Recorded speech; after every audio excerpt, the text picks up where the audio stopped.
Hello and welcome back. Finally, it has been weeks. I think it's been 6 odd weeks since I was last out with John on those big pollock and bass. Time just hasn't allowed, weather hasn't allowed. It has been probably the worst period of weather I have ever known for fishing. But I've managed to sneak a window today. It's not nice, there is a horrible swell, the wind has dropped off, it's raining, but I'm out here and we're going to give it a go today and we're going to try and persevere. This time of year on the south coast, from December till late February, inshore wrecking is pretty much dire unless you're going way offshore, which is what I tend to do at that time and all the charter boats do, or most of them. You punch off 20-30 miles and then you got a shot at some really nice pollock. You can probably tell how big that swell is. But it's now the 5th of March, I think it is, 5th, 6th of March, and soon here at Beachy Head, which is just behind me, we're going to get those bass. Now, because it is swelly and it is horrible, I've come up here today just to try and give it a go, see if there's any early bass here. I've already seen some porpoise diving, which is a good sign, because it means if they're here, there's a food source here, be that herring, sprat, but there may also be some bass here as well. Normally we don't start fishing it till April, so we are a little bit early, but I'm going to give it a couple of goes here, try and fish it. The Beachy Head ledge is a big underwater cliff basically, and it does get bass central early on in the year, and there's other videos that I've got from last year at this mark. But I'm just going to see if there's anything here, and then we're going to go off wrecking. Sidewinders, slow pitch jigs, that's the name of the game today, and try and put something on the boat. Let's see what we can do. So here we go, let's have a look. So I'm just going to go down with a 6-inch sidewinder Skerry Zeal. That's a slim, and it's a pearl with a bloodhead. You see it's got the red bit in there.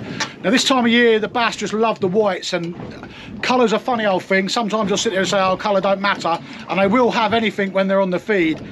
But I don't know why, whether it's a match the hat situation, certain times of the year, especially this time of year, they just want the whites, and this will outfish another colour 3 or 4 to 1, and I've proven that. So that's what we're going down with. If there's anything here, we will find it. Let's have a look.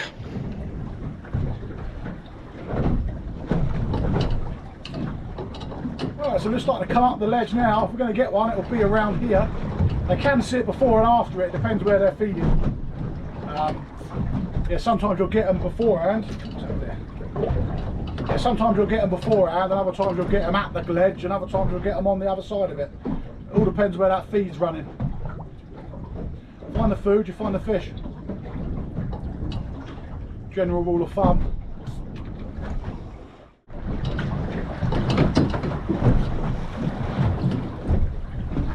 Some serious swell running through it.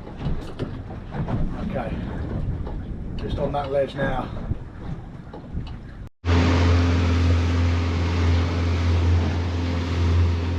Well, there was nothing doing at the ledges, gave it a couple of drifts, didn't even have a tap or anything like that. So normally if they're there, those bass, then they're there. So we've just dropped out now. We're going to start slowly heading south into deeper water, and we're going to work a few wrecks. Now I'm a bit of an exploratory mission today. I'm working the inshore wrecks, so sub sort of 8-9 mile. It's a bit sloppy, so if I punch out further, then I'm just pushing myself into more weather potentially. So I'm going to work the inshore ones, build up a bit of a picture to see what's on there, because it has been a while now, and like I said earlier on, they do start switching on at some point. So we'll have a look, give each one a couple of goes, hit and run. If we find something, we'll stick at it. If we don't, we move on. But this particular one is, as you can see from the background, we're not far off, but it's one of my favourite wrecks in autumn, this one. It's very well for black bream.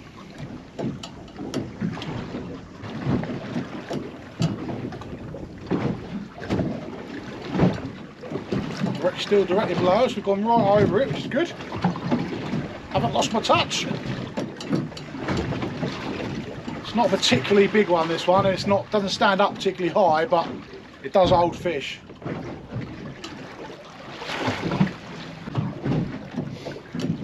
So all I'm doing, dropping down to the wreck, coming up about 15 turns on this one, and then just lowering it back down, and you just repeat that until you come off the wreck, and then you just go around again. You've got to be down in amongst the wreck, otherwise, you know, you're going to miss so many fish. But doesn't seem to be a great deal here. Normally if a wreck is loaded, you're in straight away. If it's holding fish, you put that lure past them, they have it. So I normally do 2 or 3 drifts, depending on the size of the wreck. If it's a bigger wreck, I might do more, and then I'll move on. Hit and run. Hit it. Any fish, stay on it. If not, leave. There's fish. Yeah, fish on. Fish on, guys. Fish on. Feels pollocky. Feels pollocky.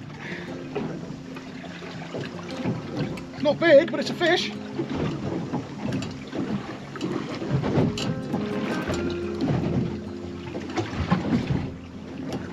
There's the leader.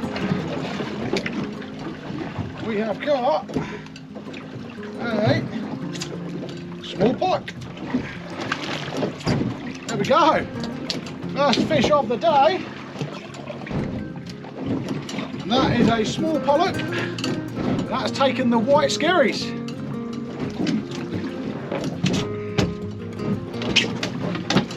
There we go. Only a small one, solid hook hold. And he's going to go back. Powers away. Right, off the board. Well, that's good, we're off the mark at least. First fish in a while, that one. Only small, little baby pollock. Still had the black spots on that you get with juvenile pollock. But it's nice to see a fish inshore.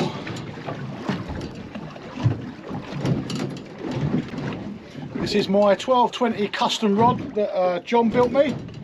And my Penn Fathom 20 lever drag. That's the wreck. Oh, get out, get out, get out. Dropped in the wreck there quickly. Managed to get out of it.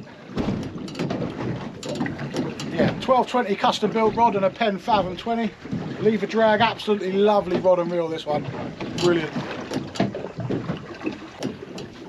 We'll give this one more go and then we'll move on again. Hit and run today, hit and run. Unless we get consistent fish, we're going to move. It's all about trying to get a picture today and find out what's lying where. Obviously, if we drop on some fish, I'll stay on it. But those small sort of 2-3 pound pollock, I don't really want a ton of them today. I just want to find out where stuff's laying so I can get an idea. The further out I go, I expect I will find a few bigger fish, hopefully. Famous last words, but I think everything is only just starting to move inshore now. There comes the wreck.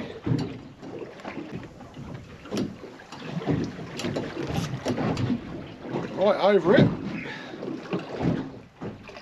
Wind is next to nothing now, and that swell is dropping away, just as I hoped it would do. Lovely job. So nothing on the first go on this one, but that was, to be honest with you, to be expected really.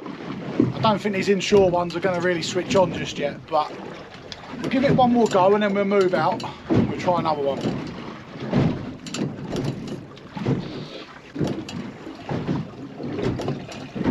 That wreck is going to start showing itself any minute. We're making 0.7, so it's a tiny tide today. It's not really ideal for wrecking. I like the opposite. I like a really big tide. Some people don't, but pollock and bass, they like a bit of tide run.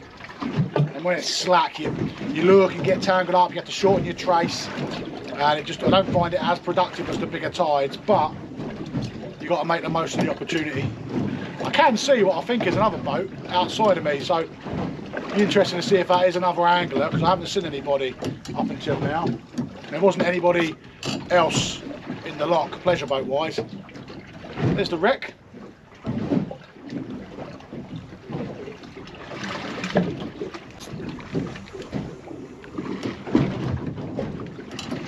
Little taps in.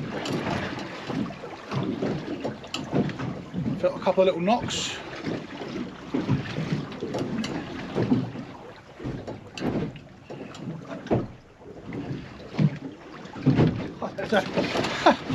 There's a seal right behind me. I just had something out of the corner of my head. Well, that's not a good sign for the wreck. I heard something out of the corner of my ear and I thought, what's that? Turn around, here he is, look.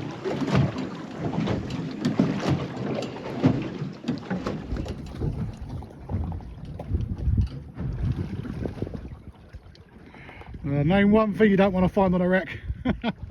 Well, that's the end of that wreck, 'cause I'm not fishing this with that on here. Bloody great seal. I just heard something out of the corner of my ear and I thought, what's that? I turned around, it almost made me jump.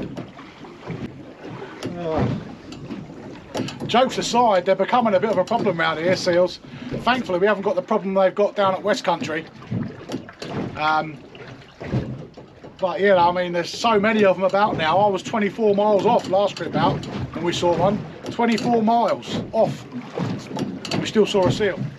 Everywhere at the minute.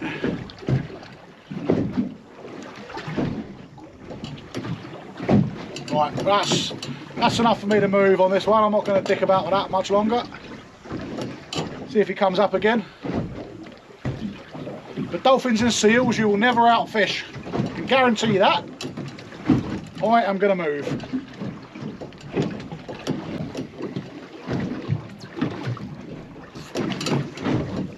So wreck number 3. This one sits north to south, sits across the tide here where we are. I'm not sure what this one is. It's got the profile of a small submarine. I'll have a look when I get home. Just I like being geeky like that, but it looks like a small submarine. Got a lot of German U-boats and submarines around this way, obviously from both wars. And a submarine always looks the same, proper round sort of shape on the 3D.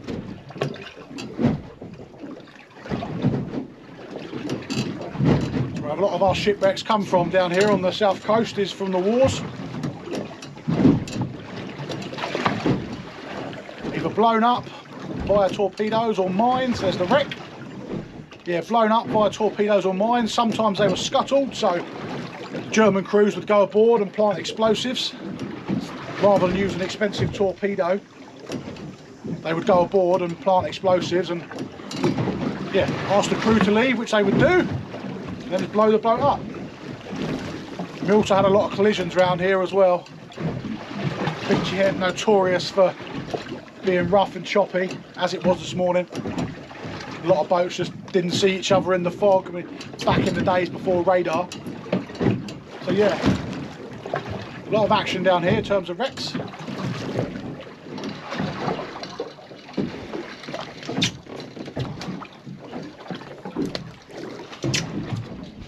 Right, here we go. Another wreck number 4. Still only the one small pollock, but we're still sub 4 mile really. We're not far out, so. Expected. Give this one 3 goes, this being number 2. I'm going to use the jig again. On the 3rd go I'm going to go down with my boom and my sidewinder to see if I don't fancy a bit of rhubarb and custard. So that's on the bottom, so a couple of little flicks just in case anything's there watching it now. And there we go. You want to try and have your jig vertical up and down. Don't want it too far away from the boat, so if it starts going away from the boat you're better off resetting it, so bringing it in and starting it again, because otherwise you haven't got quite direct contact with your lure, and when you're jigging it you've got a bow in your line, you're not getting the up and down movement that you want. So in a second I shall reset this again. Bring it out. Good thing about these low profiles is they don't half bomb in stuff quick. Really high ratio. There it is, let's flick it up the boat. I said the idea behind these jigs is they waft and dart. As you're jigging it up and down, they waft and dart. See some welt gear outside of me. I'm going to be dropping straight into this wreck. It is there, 1, 2.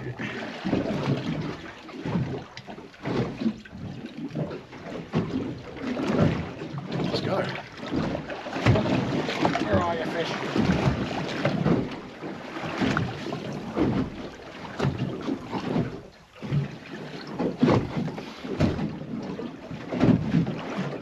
Big spiky bit of the wreck there. This clip's a bit big, but that's the only one I had in my bag this morning. A lot of people hook these up wrong. A lot of people hook them up like that and have the hooks dangling down the bottom. You're actually meant to hook it in the top. So the assist hooks sit down the side, and always hook it through the solid ring, not through the split rings. If you hook it through the split rings, where the hooks are mounted, then you're affecting the hooks because you're pulling on the hooks. So always mount it like that and through the solid bar of the jig. Otherwise, it's not going to fish properly. It sounds silly, but I see a lot of people in their videos hooking them up wrong and they're not going to catch. So last go on this one, and then we're going to move again. Hopefully we can find a pollock on this jig. That would be nice. There it is on the bottom. So cut turns, and we're off. I said sharp up, and then what you're looking to get is that line sort of almost fold back on itself on top of the water. And then you've got a perfect up and down motion of that jig. If there's anything down there, it's going to hit it.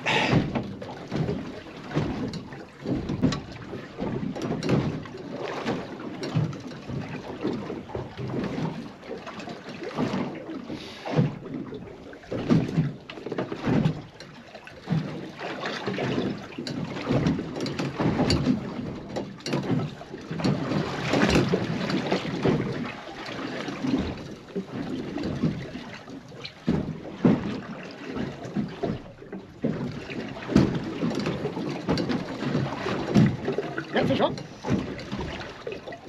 Oh, no, fish on a wreck. Oh, a wreck on.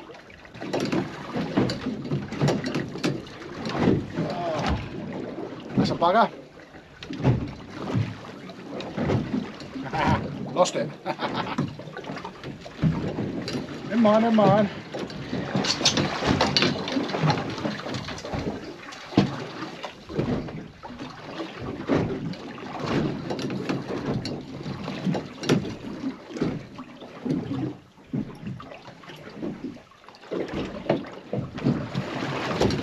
This is a Sidewinder silver halo, and I'm fishing this on a custom jigging rod and a Penn Fathom low profile reel. Absolutely lovely jigging setup this. The tides actually are perfect for slow jigs today, so I might stick with this for a little bit now. 80 gram, probably a little bit heavy really. Don't actually need that heavy today, but see if we can pick whatever up is nibbling these baits. Cut turns up, and then all we're doing is straight up and down, and you want to try and get the line sort of, it's hard to explain without showing you, but sharp jig up and then flick it down again, and you want the line almost coiling up on the surface of the water, if that makes sense. There's a few methods to this. I've always liked just a simple one, probably because I am simple, is just the up and down, and the jig will dart and flutter through the water. And another way is people will sort of, with a fast jig, will really work that tip like that. There's no right or wrong way. Some days they'll want it one way, and other days they'll want it another. Find one that works. Right, there's the wreck just coming in, so I'm just going to drop down again, just so I'm in touch with the bottom. That's it then.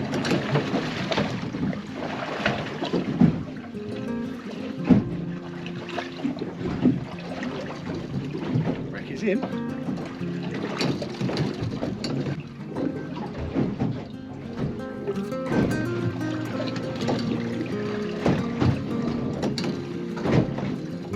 Yeah, fish on.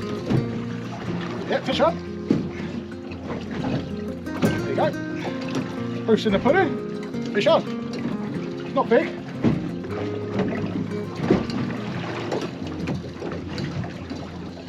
Feels like another small pollock. This is only a light setup, so it could well be a pout. It's gone a bit floppy now, so yeah. Pout. Perfectly hooked though. That's what I think gave me the the little taps on that lure. That's why I put this on. If you're getting taps on your lure, as in a normal sidewinder, what it can be is the fish, especially pout, will tail tap it. So they nip the tail, they won't engulf the lure. A slow jig will often find you, whatever that is. But they're not what we want.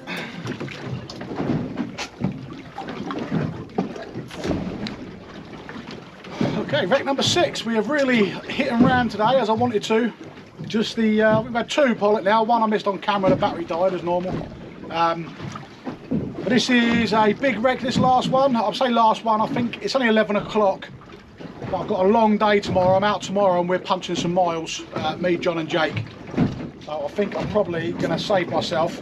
There is an absolute pig of a swell here. It doesn't look like it now, but there is an absolute pig of a swell here.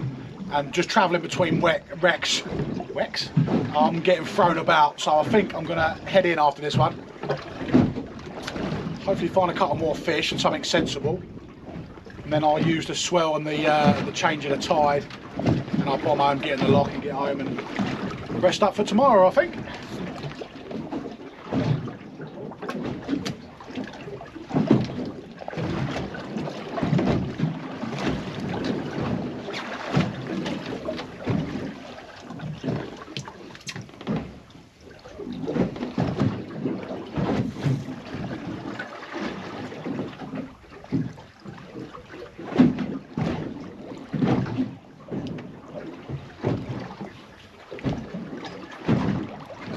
Fish on. That's a better one, guys. Don't know what this is. That hit me hard and low, that one. Oh, good fish. Good fish. What have we got here? So you just let the rod do the work on this, and the reel. Oh, it's got weight because it's a foul hook pollock. That's why it had weight, hooked him in the side.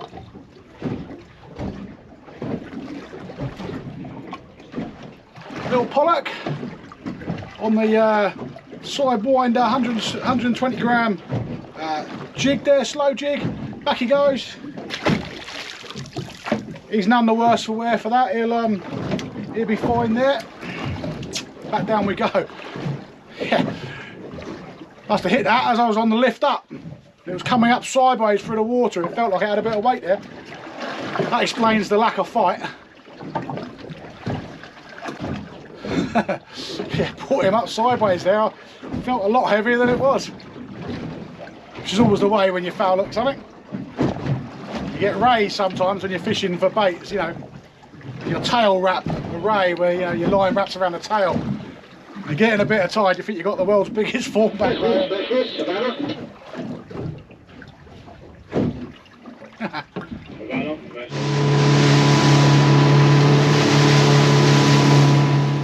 Well, 3 pollock, that's what we've ended up with today. We've stayed in sub 6 miles today. We've stayed in nice and close. I put the net cam on, I put the camera on the net, and I think that's jigs me. Yeah, a couple of small pollock. It's what I expected inshore, but the boat's had a run out, I've had a run out, and I've got a long day offshore tomorrow, so hopefully that'll produce some bigger fish again. Some of the wrecks we fished, nothing on. We've done 6 wrecks today, maybe even 7, and in a month's time they will be alive, but it just goes to show the difference between out there and in here at this time of the year. But like I said, it's what I expected. So thank you for watching. There'll be another video at the end of this. Have a watch of that if you want to, and I'll see you all again in the next one.